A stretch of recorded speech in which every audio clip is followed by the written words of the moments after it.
Nabunuhan mo rito. Sili yan kuya. Nasaan na? Ayan o. Ayan. Ulitin natin yan pagka maganda na, gumulan na. Tingnan mo yung nalililiman kahit pa paano, gumaganda. Hindi nila kaya yung sobrang araw talaga. Ayan. Pero ano na yan, ito okay na. Pag malaki naman na hindi na nila pakikialaman. So ayan, kagaya nito, ito buo na to.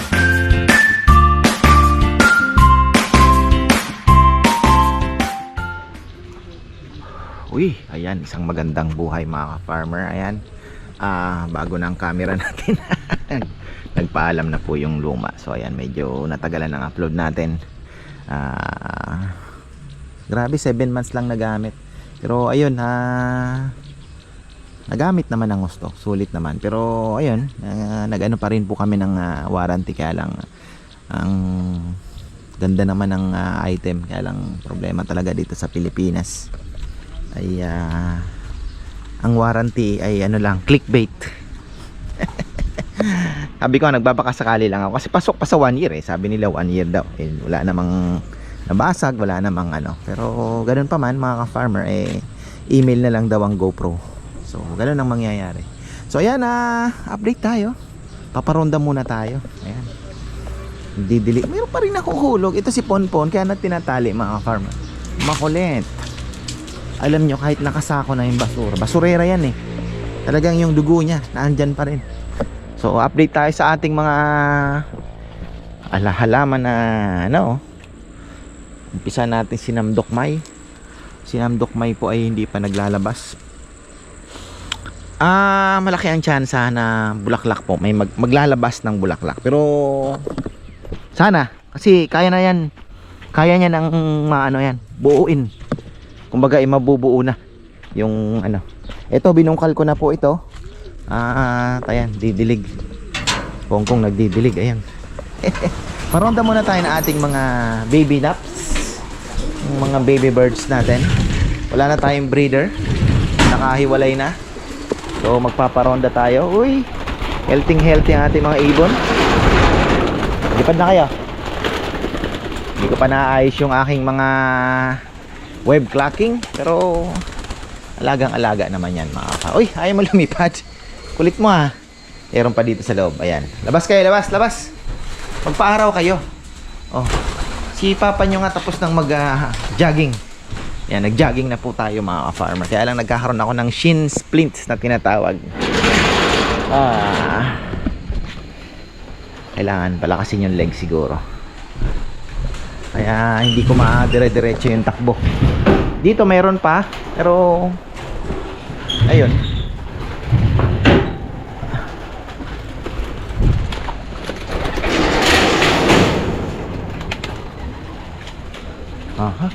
Oy, labas kayo.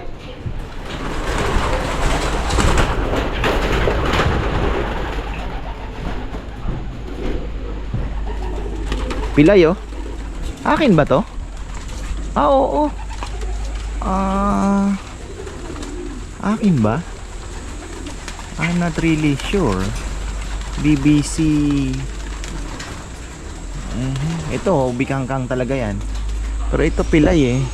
Parang hindi akin ah. BBC din eh. Dami na kasing BBC.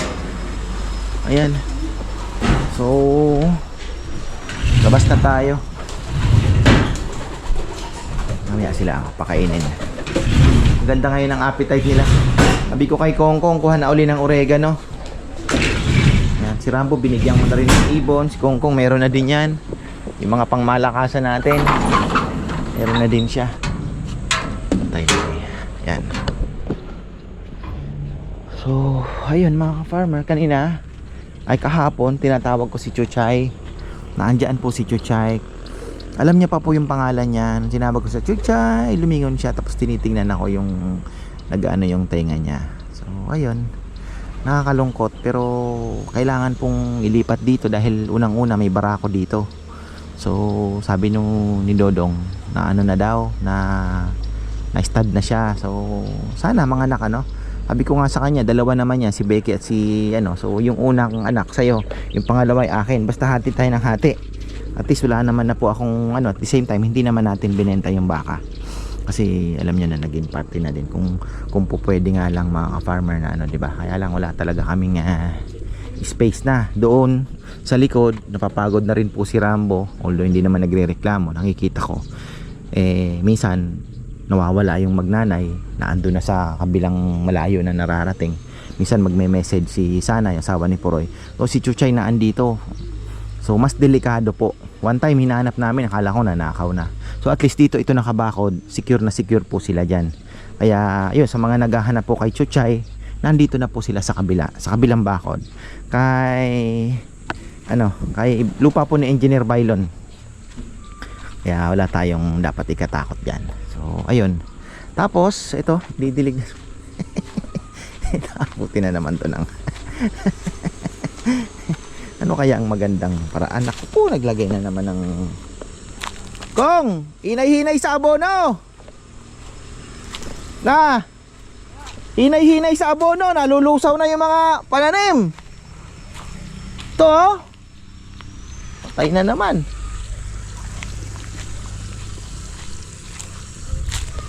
Napakainit kasi ngayon ng panahon, mas mainit pa yung abono.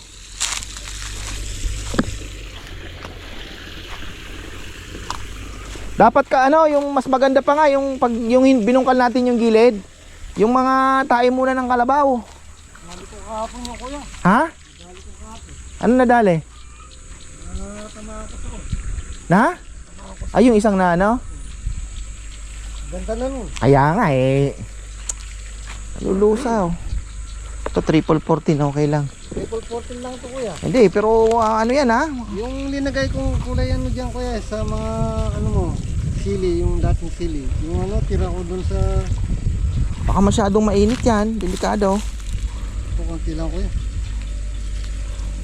Ganda na nga, oh. Aral mag si video, drive manual, ayun oh. Yung na lahat, kuya. Atras. Nakatayo na lahat. Ha? Magsanga na, oh. Yung Magsasanga na siya. nga, mamamatay na yan. Hindi, kuya. Hindi naman. Ito yung kuya, oh. Bago na siya ng daon. Hinay-hinay sa abono. Wala pa kasing ulan, ano? Yung papaya natin kung maganda. Binababad ko sila, kuya. Hindi, yung papaya natin, meron pa kasi akong bayad na naandun eh. Hindi ko makuha kasi kailangan sana nun maganda, nag-ulan-ulan na. Pa. Malit pa, kuya. Hindi, pwede nang ilipat. Oo. Pwede naman dito na, no? Okay. Pero gusto ko nun kung yung ilalim nun may tae ng Meron nga, binilagyan ko yan, kuya. Lagyan ko tayo ng kalabaw yun. sa ilalim. Oo, tapos lupa. Oo. Tapos yung papaya mo. Ito, kailangan mapaayos to, oh. Kailangan makabili ng ano. Ano ba ang kulang nito? Ba't ganyan ang hose mo? Kaya lalong mahina ang hose mo eh. Kuya, nasira yung mahal niya sa ano. Tapos ayun pa yung leak. Mahirap talaga dapat. Nagtipid din po kasi ako. Ito, talagang lumulutong. Dapat sana talaga pwede din nakabaon na sa ilalim. O kaya yung PPR maganda, kaya lang mahal din po kasi yung PPR. Sabi ko tsaga na lang sa ano, kung ano to, ganda nung ito maganda. Mag-guide natin para bumaba, para mapunta din. Bagay yung nyug naman, ano naman yung ugat niyan, nakaspread naman yan. Nakaspread naman yung nyug.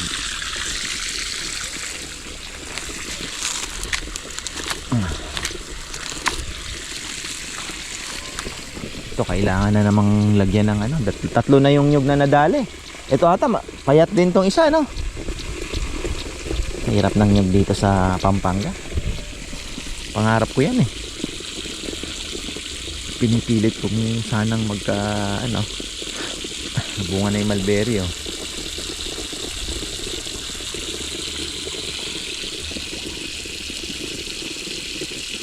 Sana wag maano itong papaya. Mainit kasi ang panahon, tapos mainit po ang fertilizer, kaya ingat po kayo. Ano na yung mga excited yan, dahil naranasan ko din yan. Mga una po akong, mas gusto ko yung organic talaga. Mga tae ng kalabaw, baka, yun, ihalo mo sa lupa. Tapos ito, saka na ito pagka medyo ano na. Calcium nitrate maganda din. O kaya pinaka the best. Ang pinaka the best kung magtitimpla ka ng triple 14, gabi pa lang ibabad mo na sa timba. Tapos kaunti lang, ididulig mo na siya. Kasi ito concentrate ito eh. Pagka nagkamali ka ng ano diyan, yari ka diyan. Ito anong inaabunuhan mo rito? Sili yan kuya. Nasaan na? Ayan oh. Ayan. Ulitin natin yan pagka maganda na, gumulan na. Oh, hindi, nagboto ako dun, di ba kuya? Hindi, tsaka sobrang init. Init kasi. Hindi talaga kaya. Maganda talaga yung nagtanim ka ngayon kung tapos yung makulimlim ang panahon. Okay. Tapos umuulan-ulan. Timingan lang eh. Wala eh. Umarangkada yung init eh, sobra. Itong sili, kumusta naman? Ay ko, mahina na yung legs ko. Na? Hindi, mabubuhay yan. Hindi naman tibay ang saging. Itong okra na to. Ayan na, talong. Ganda sana. Pero biglang aarangkada to pagka ano. Oo kuya, ano na may abono siya. Konti-konti lang naman linalagay ko eh. Pangit lang talaga yung lupa. Kailangan pong magawa ng paraan yung ano. Kung pwede lang kumuha ng... Sa bagay, ang dami na, dinaanan ko dito sa likod, ang dami palang kalabaw dyan. Pag minsan eh, hakutin natin. Dyan kuya. Oo, gusto pa nila, nalilinis yung, di ba? Tapos itambak lang natin dito sa isang sulok, mga tain ng kalabaw. Fertilizer. Ito, mga nabuhay na sili, oh. Naku po, delikado ito. Pero marami.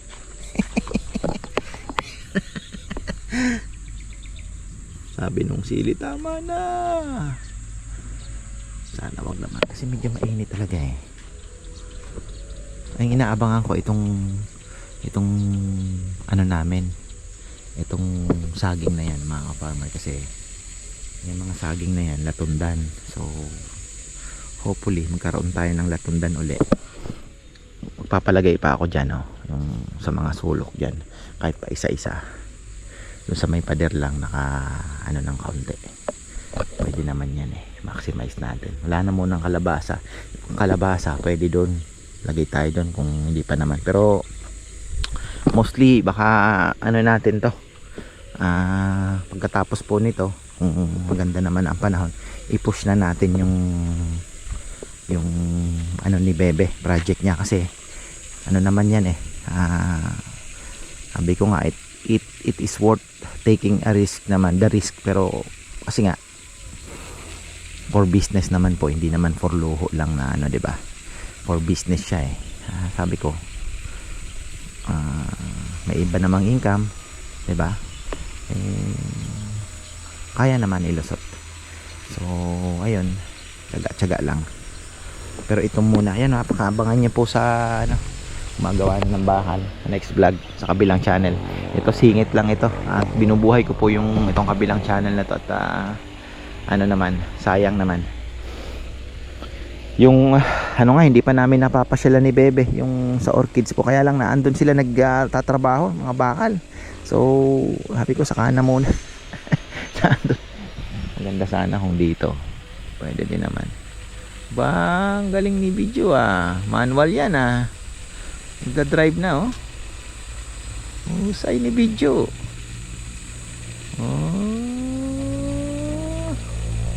Si Bebe sana maano din. Ayaw niya daw ako magturo. Baka daw sigaw-sigawan ko. Ay nako, yan ganda. Dami din po namin memories sa sasakyan na yan. Galing.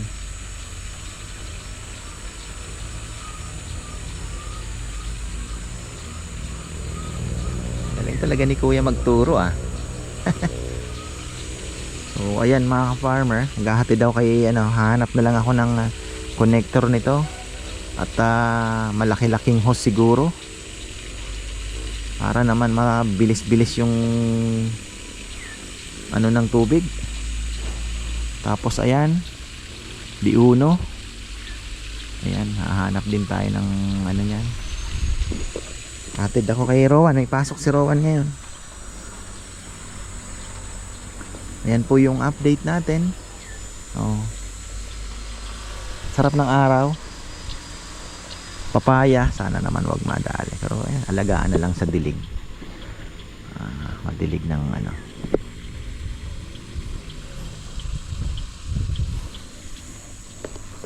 Nadala na kasi ako dyan sa fertilizer. Pero kanalusaw naman po siya sa lupa. Medyo ano naman yan. Okay na. Kailangan natin may Madre de Agua ka ba doon sa lupa mo, Kong? Oo. Baka tayo maubusan ah. Ito. Hayaan mo na to. Ibang mga Madre dyan. Baka tayo mawalan ah. Bagay doon sa may meron pa ng laki no. Dito sa may kay Ate Jennifer.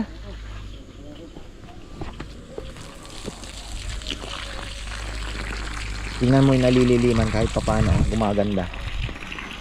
Hindi nila kaya yung sobrang araw talaga. Ha? Itong mulberry mukhang kailangan natin patayin kung kakapal yan. Okay. Ano po yung bako ko? Hindi, ano nga kung saging, makapaglagay pa tayo dito ko. Saging ko yan. Oo, dito yung mga malapit sa may bakod. Meron pa ba doon? Ha? Marami ko yan. Yun naman pala eh.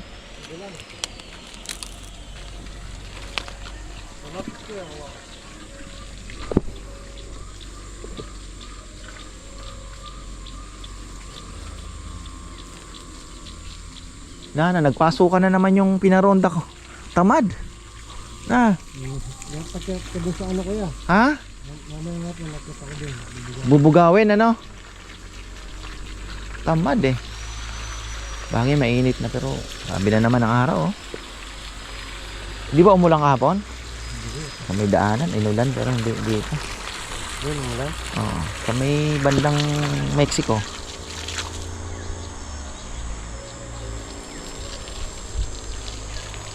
Ito pang malunggay, kailangan na rin itrim ito. Magano na, pero pag na siguro, umulan-ulan na, no? Okay. Ayoko pa din sanang umulan, kaya lang halaman natin. Ito kasi kailangan maano muna sana yan. Kulang tayo sa tao.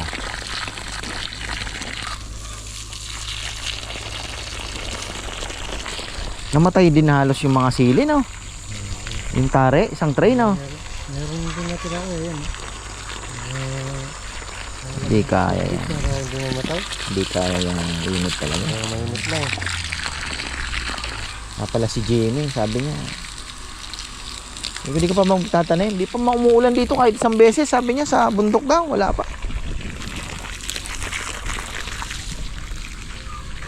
Yung papaya, pakadilig mo na lang para malusaw yung Ay, mga ka-farmer, ang ating update sa inaalagaan natin. Ito kailangan maitabi din. Lumalaki na yung papaya, mataba na. Ayan oh. Kailangan kasi natin sa papaya ay full sun, mga ka-farmer. Gusto niya na arawan, pero dinidiligan. Tapos yung tubig niya well drained.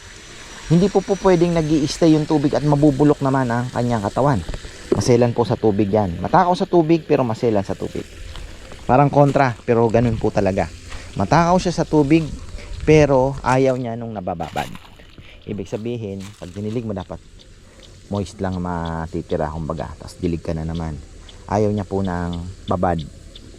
Pag nababad yan, matutumba, mamamatay. So ang goal mo sa papaya, ito daw yung tinamaan niya. Ang goal natin sa papaya, mapalaki natin yung ito nga yung katawan niya. Kasi syempre magbibit-bit siya. Ito, nahihirapan. Nahihirapan to. Tanggalin na muna natin yan. Kasi ayaw na tayo. Tanggalin na muna natin. Kung kaya muna natin makarecover. So ayan. po ang update sa ating ayan, silin, tibay oh. Yan po yung silin tare. Tingnan nyo, ginupit lang pero nag-ano uli siya. Nung nakatikim po ng ulan, biglang marangkada, tas nadidilig din ni Kongkong, biglang ganda. Yung nyug lang talaga. Isa sa kailangan na rin natin tong, sa bagay na deprive din po sa tubig to, buti nga hindi namatay. Gaganda po ito pagka nagtag-ulan na. So ayan ang ating ano, kulang sa tubig talaga sila, kulang po sa tubig. Pero wala, ang dami nang namatay din, no? 4 na yata, 3 ito oh, namatay na rin po ito. Yan, wala na yan, kinain.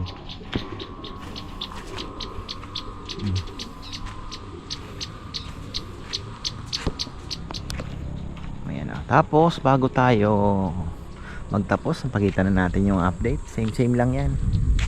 Yan, didilig si Kongkong. Papalitan natin yan ng hose na medyo malaki-laki. So ayan mga ka-farmer, yung mangga naman, marami naman po ang nabuong bunga. Kaya lang hindi na po kami nakapag-spray. Pero kung nakapag-spray kami, baka mas maraming nabuo. Oh, dami pong nahuhulog. Mga natusok yan. Parang ano, alam niyo yung tumutusok sa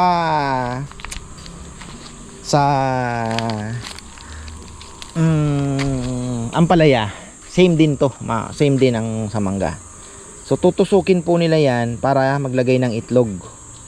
Ganun po yung ano ng anong yan, insekto na yan. So ayan, pero ano na yan, ito okay na. Pag malaki naman na, hindi na nila pakikialaman. So ayan, kagaya nito, ito buo na to. Mga ito delikado pa, baka mabansot na to. Ayan, natusok na yata.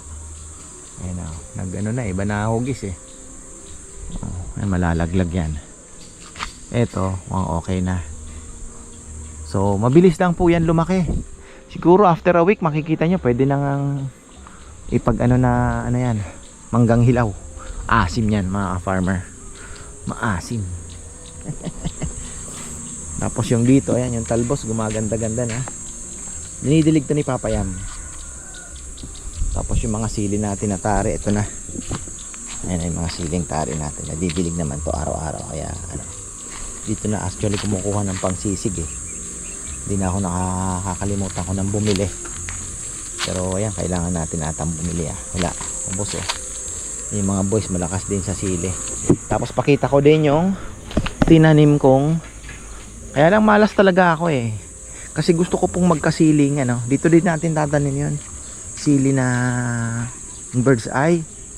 Yung nilalagay po nila sa suka. Yung mabango, yung maliliit.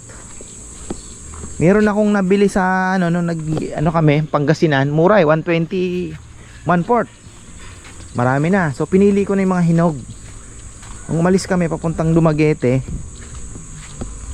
ay iniwan ko doon sa ilabaw ng oven. Sabi ko patuyo-tuyuin. Nakita naman ni Papayam, linagay niya sa suka kasi sabi niya sayang. Hindi ko na ibilin. Iyari. So ito yung nabili natin sa Agoo. Ayan mga ka-farmer. Itong siling ito ay ito yung Carolina. Ayan, napakaanghang daw. Sinubukan na ni Jomat. Grabe, ayaw nila. Ayan, ito yung ghost pepper. Tapos yung nabili nating anis, tawag nila dito anis eh, na sili. Yun ang tinitira nila mga farmer. Kaya tingnan nyo, walang bunga. Sarap na sarap sila. Tinitira nila. Ngayon walang bunga. Ito yung isa pang Carolina. Ayan. Hindi ko alam kung Carolina to, Scotch bonnet. Parang Scotch bonnet kasi alam ko Carolina pula eh. Baka Scotch bonnet ito. Scotch bonnet siguro. Kasi dilaw yun eh, Scotch bonnet. Napunta po ako ng Jamaica. Kumain kami ng ano kasi tawag nila sa jerk chicken. Ayan, jerk chicken sa, nakalimutan ko yung port sa Jamaica. Ano bang ano kasing puerto yun, basta yun. Kumain po kami doon ng jerk chicken. Ayan. Tapos ayan, yung meron silang parang chili paste na kulay dilaw. Yan na nga po yung siguro ito, yung ang tinatawag nilang Scotch bonnet. Tapos yung ano doon, yung chicken nila doon, iniihaw nila sa kahoy eh. Tinatawag nila pine tree ata yon. Doon nila, yun ang ano nila, yun ang pinaka-grill nila, kahoy. Nakapatong yung manok doon, tapos nakabuka yon, yung parang butterfly. Doon nila iniihaw, dami pong kumakain. So inihaw siya na normal na inihaw din ang lasa. Hindi siya kagaya ng mga manok natin dito na medyo mas marami pong timpla. Sa kanila more on parang natural taste. Pero meron ding timplang malalasahan. So ayun, masarap. Tapos yun, pag linagyan nyo ng scotch bonnet nga. Oh grabe pawis nyo. Manghang din mga ka-farmer ng scotch bonnet. Isa din sa mga kasama din po siya sa listahan ng mga maanghang na sili. So ayan, hanggang dito na lang po mga ka-farmer. At least may update tayo sa ating mga alaga at baboy. 3 na lang ang buhay. Pero may darating si ka-farmer Anthony ngayon. So ayun, 10 ata. Kamali ako ng message kaninang umaga. Sabi ko, ka-farmer, gawin niyo ng 12. Nako, sabi niya nagpakain na. Ayaw niya magbiyahe ng bagong kain kasi sumusuka daw po yung baboy. Baka madisgrasya. So ayan, hanggang dito na lang. Maraming salamat at magandang buhay.